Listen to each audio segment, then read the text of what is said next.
Sizdən xahiş edirik ki, xəbərə keçmədən öncə videonu bəyənin və rəy bölməsində fikirlərinizi bildirin. Dünyada və ölkədə baş vermiş ən son xəbərləri bizdən izləyin. Bunun üçün kanala abunə olmağı və bildiriş simvolunu açmağı unutmayın. İndidən təşəkkürlər. Salam əziz izləyicilər.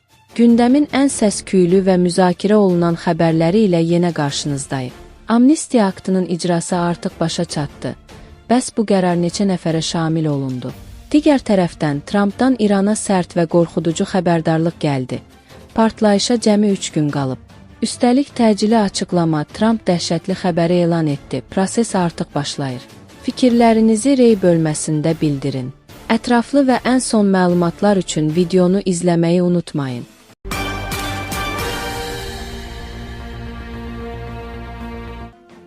Azərbaycan Respublikası Prezidentinin təşəbbüsü əsasında Milli Məclis tərəfindən qəbul edilmiş Konstitusiya və Suverenlik ili münasibəti ilə amnistiya elan edilməsi haqqında 19 dekabr 2025-ci il tarixli qərarın icrası başa çatıb.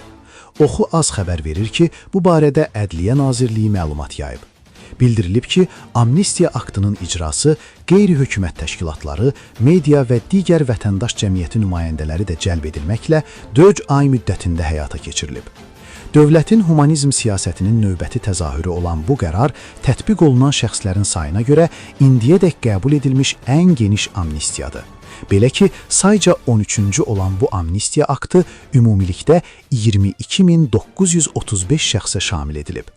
Amnistiya tətbiq olunan şəxslərin 5348-i müəyyən müddətə azadlıqdan məhrum etmə cəzasından azad olunub. Bundan əlavə, azadlıqdan məhrum etmə cəzasına məhkum edilmiş 3555 nəfərin cəzasının çəkilməmiş müddəti 6 ay azaldılıb. Azadlıqdan məhrum etməklə əlaqədar olmayan cəzalara məhkum edilmiş 9714 şəxsə də amnistiya tətbiq edilib. Belə ki, azadlığın məhdudlaşdırılması cəzasına məhkum edilmiş 7970, islah işləri cəzasına məhkum olunmuş 734, ictimai işlər cəzasına məhkum edilmiş 82, cərimə cəzasına məhkum edilmiş 741, hərbi xidmət üzrə məhdudlaşdırma cəzasına məhkum edilmiş 175, intizam xarakterli hərbi hissədə saxlama cəzasına məhkum edilmiş 12 şəxs bu cəzalardan azad edilib. Eyni zamanda şərti məhkum edilmiş, cəzasının çəkilməsi təxirə salınmış və cəzadan şərti olaraq vaxtından əvvəl azad edilmiş 1059 məhkum barəsində də amnistiya tətbiq olunub. Həmçinin məhkəmələrin icraatında olan işlər üzrə 1676, ibtidai istintaq və təhqiqat orqanlarının icraatında olan işlər üzrə isə 1583 olmaqla ümumilikdə 3259 şəxs cinayət məsuliyyətindən azad edilib.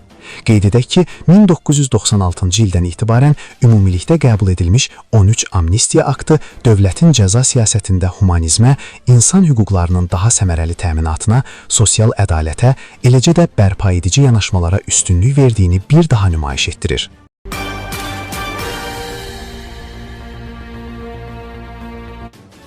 Amerika Birləşmiş Ştatları prezidenti Donald Trump İranla bağlı gərginliyi pik həddə çatdıran silsilə kəskin bəyanatlarla çıxış edib. Ağ Ev rəhbəri Tehranın iqtisadi və hərbi sütunlarını hədəf alaraq, danışıqlar masasına oturmaq üçün çox az vaxt qaldığını xəbərdarlıq edib. Nojoment Az xəbər verir ki, Trumpın son açıqlamalarında diqqət çəkən əsas məqamlar bunlardır. Prezident Trump İranın iqtisadiyyatının ana xətti olan neft sektoruna toxunaraq, İranın neft infrastrukturunun partlamasına, məhv edilməsinə təxminən 3 gün vaxtı qalıb deyərək vaxt daraldığını bildirib. O, bu müharibənin çox tezliklə bitəcəyini və ABŞ-ın böyük bir qələbə qazanacağını vurğulayıb. İran rəhbərliyini çox qəribə adlandıran Trump, bəzən kiminlə iş gördüyünü anlamadığını qeyd edərək, Tehran daxilindəki qeyri-müəyyənliyə işarə vurub. Strateji baxımdan bütün kartların Amerika Birləşmiş Ştatlarının əlində olduğunu və İranın heç bir kozurunun qalmadığını iddia edən Trump, dialoq üçün hələ də açıq qapı saxladığını deyib. Əgər İranlılar bizimlə danışmaq istəsələr, əlaqə saxlaya bilərlər və biz telefonla danışıqlar apara bilərik. O, hazırda ünsiyyətdə olduqları bəzi İran rəsmilərinin ağıllı davrandığını, lakin digərlərinin eyni şəkildə hərəkət etmədiyini əlavə edib. Ən mühüm şərtlərdən biri kimi nüvə məsələsini qabardan Amerika Birləşmiş Ştatları lideri, İranın nüvə silahı əldə etməsinə heç bir halda icazə verilməyəcəyini və bu addımın son 47 ildə atılmalı olduğunu bildirib. Biz İranlılardan nüvə tozunu alacağıq, bu bizim danışıqlarımızın bir hissəsidir, deyən Trump atılan addımların bütün dünyaya xidmət etdiyini vurğulayıb.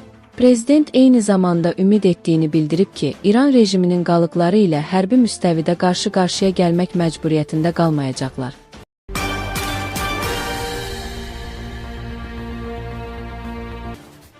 Amerika Birləşmiş Ştatları prezidenti Donald Trump'ın İranın neft infrastrukturu ilə bağlı verdiyi son bəyanat Yaxın Şərqdəki geosiyasi gərginliyi ən yüksək həddə çatdırıb. Trump'ın 72 saatlıq kritik müddət təyin etməsi və Tehranın enerji sektorunun birbaşa hədəf ola biləcəyinə dair xəbərdarlığı regionda hərbi siyasi ssenarilərin sürətlə dəyişməsinə səbəb olub. Ağ Ev rəhbərinin bütün danışıq rıçaqlarının Vaşinqtonun əlində olduğunu vurğulaması Amerika Birləşmiş Ştatlarının İranla münasibətlərdə artıq diplomatik nəzakəti kənara qoyaraq diktəedici mövqedən çıxış etdiyini göstərir. Bu vəziyyət dünya neft bazarlarında da ciddi təlatümlərə yol aça biləcək bir prosesin başlanğıcı kimi qiymətləndirilir. Məsələ ilə bağlı No Comment azca danışan siyasi şərhçi Elçin Xalidbəyli qeyd edib ki, Donald Trump'ın bu addımı əslində İranı tam küncə sıxışdırmaq və onu Vaşinqtonun şərtlərinə tabe etmək strategiyasının tərkib hissəsidir.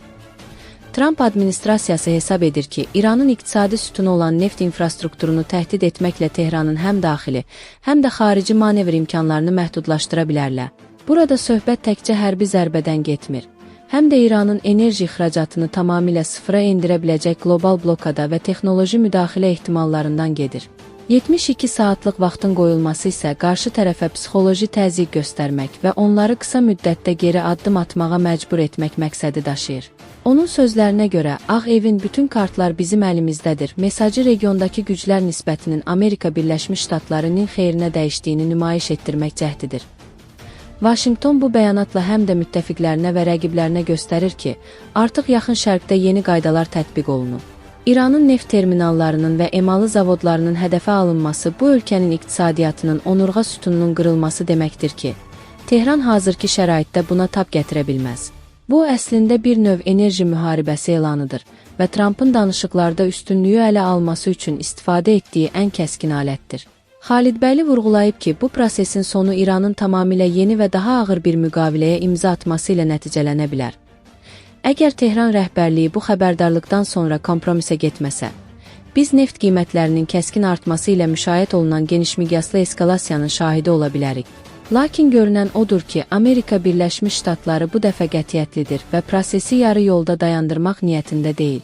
Bu gərginlik ya böyük bir hərbi toqquşmaya, ya da İranın diplomatik masada tam kapitulyasiyasına gətirib çıxaracaq ki, Trump məhz ikinci varianta nail olmaq üçün bütün rıçaqlarını işə salıb.